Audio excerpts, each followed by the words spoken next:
तो हेलो प्यारे बच्चों, क्या हाल चाल। आई होप आप लोग अच्छे जबरदस्त जिंदाबाद होंगे और अच्छे से पढ़ाई कर भी रहे होंगे उन्हें।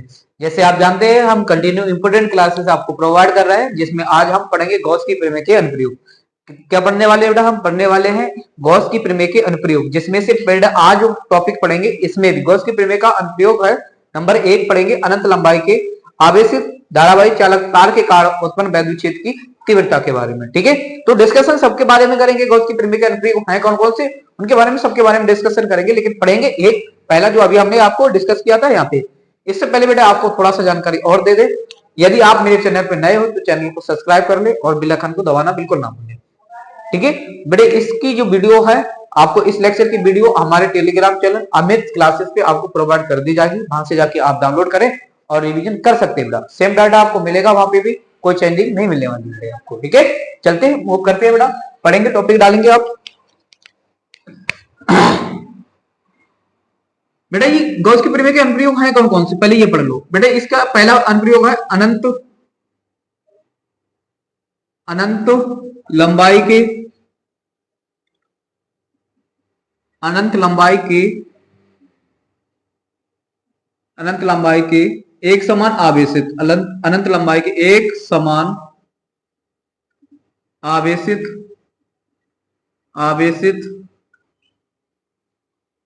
तार के कारण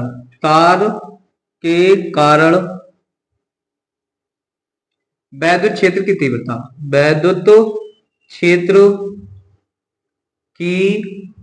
तीव्रता एक तो अनुप्रयोग ये पढ़ेंगे बेटे।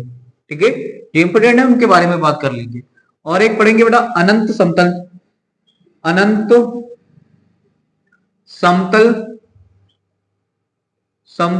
चादर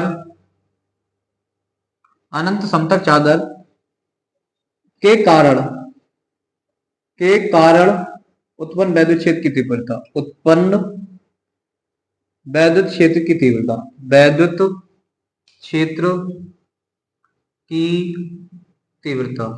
क्षेत्र की तीव्रता।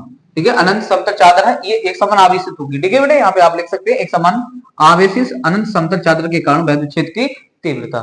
ठीक है, तीसरा पढ़ेंगे बेटा गोलीय एक समान आवेशित, पहले लिख के चलो, एक समान आवेशित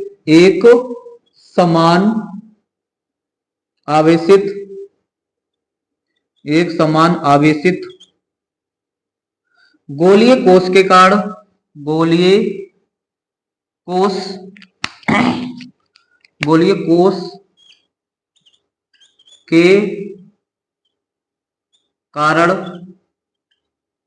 वैद्युत क्षेत्र की तीव्रता। सही बेटा, इतना हम पढ़ने वाले हैं बेटे। यहाँ पे इतने हम डिस्कशन करेंगे। इसमें बेटे कितनी स्थितियां होती है यहाँ पे समझो थोड़ा। इसमें भी गोलीय कोश में 3 स्थितियां होती है। एक पहली स्थिति जब आवेश बेटा कहाँ रखा हो, एक तो हम पढ़ेंगे वैद्युत क्षेत्र की तीव्रता गोले से बाहर, वैद्युत क्षेत्र की तीव्रता का मान पता करेंगे। एक जब गोले की परिधि पर रखी हो, गोले की परिधि पर बिंदु स्थित हो तब वैद्युत क्षेत्र की तीव्रता। और एक बार बेटा पढ़ेंगे गोले के अंदर जब बिंदु स्थित होता तब वैद्युत क्षेत्र की तीव्रता के बारे में वहां पे बात करेंगे। इसकी 3 स्थितियां होती हैं। ठीक है, तो आज हम पढ़ने वाले बेटा सबसे पहली स्थिति इसके बारे में, अनंत लंबाई के एक समान आवेशित तार के कारण वैद्युत क्षेत्र की तीव्रता के बारे में। ठीक है, चलते हैं बेटा, इसे हटा लेते हैं।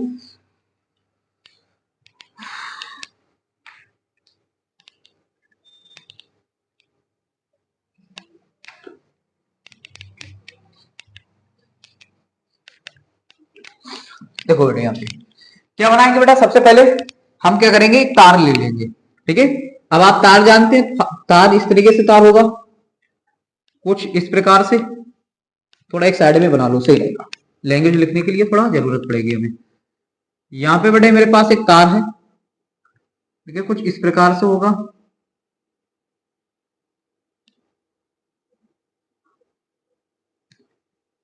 तार ऐसा ही होता है बेटा। अब ये जो तार है इसका नाम मैं दे देता हूं बेटा। ये तार मेरे पास है ए बी एक मेरे पास तार है। अब इस तार को क्या किया जा रहा है बेटा, एक समान आवेशित, हमने एक समान इसी को आवेशित किया है। देखो प्लस का क्यू आवेश देकर इसे एक समान आवेशित कर रखा है इस तरीके से। ठीक है, इस तार से आर दूरी पर, इस तार से कितनी दूरी पर बेटे, आर दूरी पर एक बिंदु पी रखा हुआ है, आर दूरी पर एक बिंदु पी है। ठीक है, और इस पी बिंदु पर वैद्युत क्षेत्र की तीव्रता हमें ज्ञात करनी है। आगे बात समझे, ये बेटे जो है, अब ये आवेश रखा हुआ है, यहाँ पे वैद्युत क्षेत्र की तीव्रता पे पता करनी है।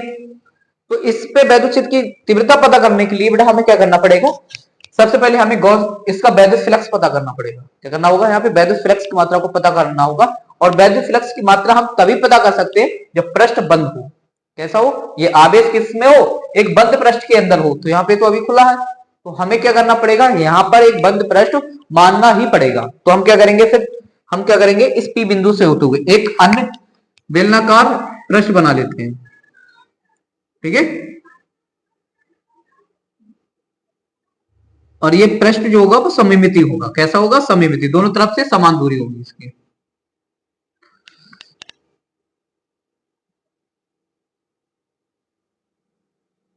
इस तरीके से बना लेंगे बेटा कुछ,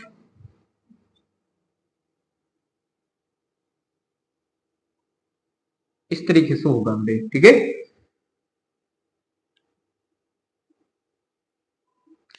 इस तरीके से हम बना लेंगे आर दूरी पे एक बेलनाकार, अन्य एक बेलनाकार पृष्ठ बना लिया, तो टी बिंदु से होता हुआ जाएगा। और ये कैसा होना चाहिए, सममिति। सममिति का मतलब जितनी दूरी इधर है उतनी ही दूरी इधर होनी चाहिए। ठीक है, तब बेटा इस प्लस के क्यू आवेश के कारण वैद्युत क्षेत्र की तीव्रता, वैद्युत क्षेत्र की तीव्रता की दिशा ऐसी होगी, वैद्युत क्षेत्र की तीव्रता ऐसी होगी। ठीक है, अब यहाँ पे बेटे मैं क्या करता हूँ, एक अल्पांश ले लेता हूँ, इस वाले क्षेत्र पर क्या करता हूँ, एक अल्पांश ले लेता हूँ, क्षेत्रफल सदिश, जिसकी वैल्यू क्या होगी बेटा, यहाँ पे होगी डी ए वेक्टर, होगी ना, होगी।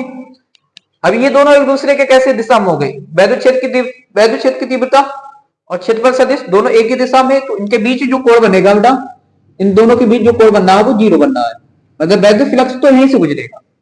ठीक है, अब आते हैं इधर, ये वाला क्षेत्रफल सदिश इसका इधर के लिए होगा, डीए क्षेत्रफल सदिश इसका इधर होगा। वैसे वैद्युत क्षेत्र की तीव्रता बेटा, और वैद्युत क्षेत्र की तीव्रता कैसे है, ऐसे है, वैद्युत क्षेत्र की तीव्रता बाहर की तरफ होती है प्लस आवेश में, तो ये वैद्युत क्षेत्र की तीव्रता की जो दिशा होगी वो इधर के लिए होगी। क्षेत्रफल सदिश इधर, वैद्युत क्षेत्र की तीव्रता इधर होगी, तो बेटा इनके बीच जो कोण बनेगा वो 90 का कोण बनेगा। थीटा बराबर कितना होगा, 90 होगा। ठीक है, अब जहां पे थीटा बराबर 90 होगा, ठीक उसी प्रकार से इधर भी आ जाओ, यहां पर भी वैद्युत क्षेत्र की तीव्रता बाहर की तरफ ही होगी, होगी ना, होगी। तो बेटे यहां से अभी यहां बाहर हो गई, इसका क्षेत्रफल सदिश ऐसे होगा डीए, इन दोनों के बीच भी कैसा कोण बनना है बेटा, 90 का कोण बनना है। कैसे बनना है, 90 का कोण बनना है, ये देखो। ठीक है, तो यहाँ पे इन दोनों पृष्ठों से कोई भी वैद्युत फ्लक्स नहीं गुजरेगा। जब क्षेत्रफल सदिश और वैद्युत क्षेत्र की तीव्रता के बीच अगर 90 का कोण बन जाएगा, तो इन दोनों पृष्ठों से कोई भी वैद्युत फ्लक्स नहीं गुजरेगा। तो इन पृष्ठों का कुछ नाम दे देते हैं। ये मेरे पास S है, S1 है, और ये पृष्ठ S2 है, और ये बड़ा सा जो पृष्ठ है वो S3 है। तो S1 और S2 पृष्ठ से आप लिखेंगे, यहाँ पे लिखेंगे S1 व S2 पृष्ठ से कोई भी वैद्युत फ्लक्स नहीं गुजरेगा, कोई भी वैद्युत फ्लक्स नहीं गुजरेगा, अर्थात आप कह सकते हैं गुजरेगा, रेगा। अर्थात आप क्या बोलेंगे, अर्थात आप कहेंगे यहाँ पे, अर्थात वैद्युत फ्लक्स जो होगा बेटा, वैद्युत फ्लक्स जो होगा शून्य होगा। वैद्युत फ्लक्स क्या होगा, शून्य होगा। लेकिन बेटे जो हमारे पास पृष्ठ S3 है, इससे वैद्युत फ्लक्स गुजरेगा, क्योंकि इसमें वैद्युत क्षेत्र की तीव्रता और क्षेत्रफल सदिश के बीच थीटा कोण बना, थीटा बराबर 0 का कोण बना, तो यहां से वैद्युत फ्लक्स निकलेगा। तो आप बोलेंगे S3 पृष्ठ से वैद्युत फ्लक्स गुजरेगा, वैद्युत बल रेखाएं गुजरेंगी, ऐसे लिखो, वैद्युत बल रेखाएं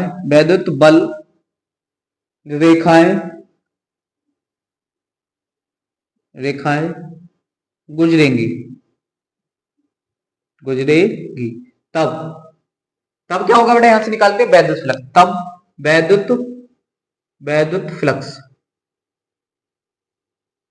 वैद्युत फ्लक्स कितना होगा वो पता कर लेते हैं यहां से, ठीक है। तो पहले अल्पांश के कारण निकालेंगे वैद्युत फ्लक्स कितना होगा, ठीक है। तो पहले आप लिखेंगे, यहाँ पे हमने क्या लिया, एक अल्पांश ले लिया, ये वाला अल्पांश क्षेत्रफल सदिश है, तो पहले अल्पांश के कारण निकालेंगे। तो आप लिखेंगे डीए अल्पांश के कारण, अल्पांश के कारण वैद्युत फ्लक्स, वैद्युत फ्लक्स, तो क्या होगा यहाँ पे डी फाई ई बराबर समाकलन बड़े कौन से वाले का, इस वाले पृष्ठ का S3 का, ई डी ए कोज थीटा, ठीक है। ई कोस थीटा होगा, जहां से बेटा हम कोस थीटा की वैल्यू रखेंगे, तो जब हम कोस थीटा की वैल्यू रखेंगे तो क्या हो जाएगा, ई डी ए कोज जीरो, और बेटा यहाँ पे कोज जीरो की जो वैल्यू होती है कितनी होती है, E d A cos zero की वैल्यू 1 होती है, ठीक है। तो कोज जीरो की वैल्यू 1 होने पर बेटा क्या हो जाएगा, यहाँ पे ये हो जाएगा, यहां से बनेगा ई डी ए, क्या हो जाएगा ई डी ए, यहां से ई कोस्टेड होगा बेटा, यहाँ पे क्या होगा, यहाँ पे ई कोस्टेड हो जाएगा, तो बेटा यहाँ पे वैल्यू बचेगी S3 D A, S3 D A, ये हो गया बेटे मेरे पास, ठीक है। अब यहाँ पे क्या करेंगे, आप निकालेंगे यहाँ पे संपूर्ण के कारण, अब हम इस वाले इस पूरे वक्र पृष्ठ के कारण निकालेंगे, ठीक है। आप लिखेंगे, इतना नोट करो फटाफट से तभी हटाते हैं।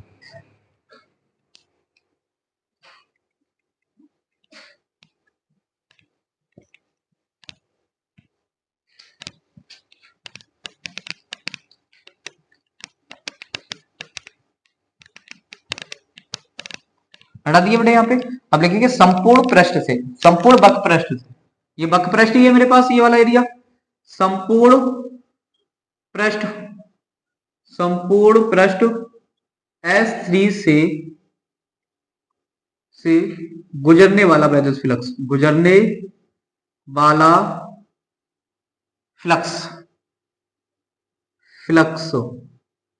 तो बेटा यहाँ पे क्या हो जाएगा, समाकलन कर देंगे इसका, तो इसका जो समाकलन होगा वो क्या हो जाएगा, फाई ई हो जाएगा, क्या हो जाने वाला बेटा यहाँ पे खाली फाई ई हो जाएगा, तो फाई ई बराबर हो जाएगा ई समाकलन S3 डी ए, ये हो जाने वाला, यहां से इसकी वैल्यू रखेंगे बेटा, तो ई इसकी वैल्यू क्या होगी, देखो वक्र पृष्ठ है, तो ये वक्र पृष्ठ कैसा होगा, इसकी जो वैल्यू होगी वो होगी 2 पाई आर एल होगी, कितनी होगी बेटा 2 पाई आर एल होगी, क्योंकि ये वाला जो पृष्ठ है इसकी जो लंबाई है वो कितनी लेके चल रहा हूं बेटे, एल लंबाई का, यहां से यहां तक बेलन, ठीक है, इसलिए 2 पाई आर एल हो जाएगी यहाँ पे, ठीक है। ये फाई के बराबर है, फाई ई, ठीक है। अब लगाएंगे गॉस की प्रमेय, गॉस की प्रमेय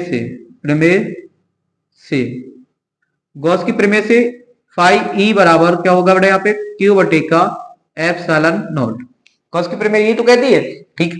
क्यू बराबर यहाँ पे क्या होगा, क्यू बराबर देखो बेटा होगा, ये कैसा, ये वाला जो बेलन है वो कैसा संरेखीय आवेश है, संरेखीय आवेशित है, तो बेटा संरेखीय आवेशित है तो इस पे आवेश कितना होगा, क्यू बराबर होगा लैम्डा एल, क्या होगा बेटा लैम्डा एल के बराबर होगा, क्यू की वैल्यू यहाँ पे रखेंगे लैम्डा एल बटे के एप्सिलॉन नॉट, ठीक है। और इससे डाल देंगे समीकरण नंबर 2 और इसके समीकरण नंबर 1, ठीक है। आप कंपेयर कर दो इन दोनों की, कंपेयर करेंगे, देखते हैं क्या बनता है। आप लिखेंगे समीकरण 1 व 2 की तुलना करने पर, समीकरण 1 व 2 की तुलना करने पर,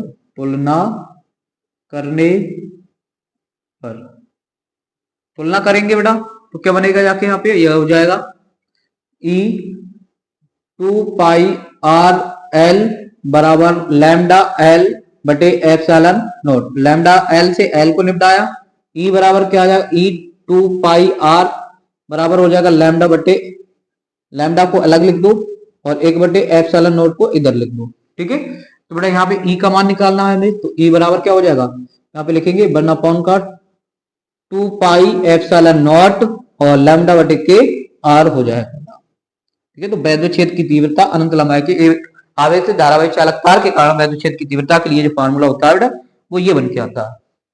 ठीक है, इसी को थोड़ा ऐसे भी लिख सकते हैं। कैसे, देखो इसको ऐसे भी लिखा जा सकता है, E बराबर 1/4 pi epsilon naught two lambda बटे के, और ये भी नोट किया जा सकता है बेटे। ठीक है, ऐसे भी लिखते हैं।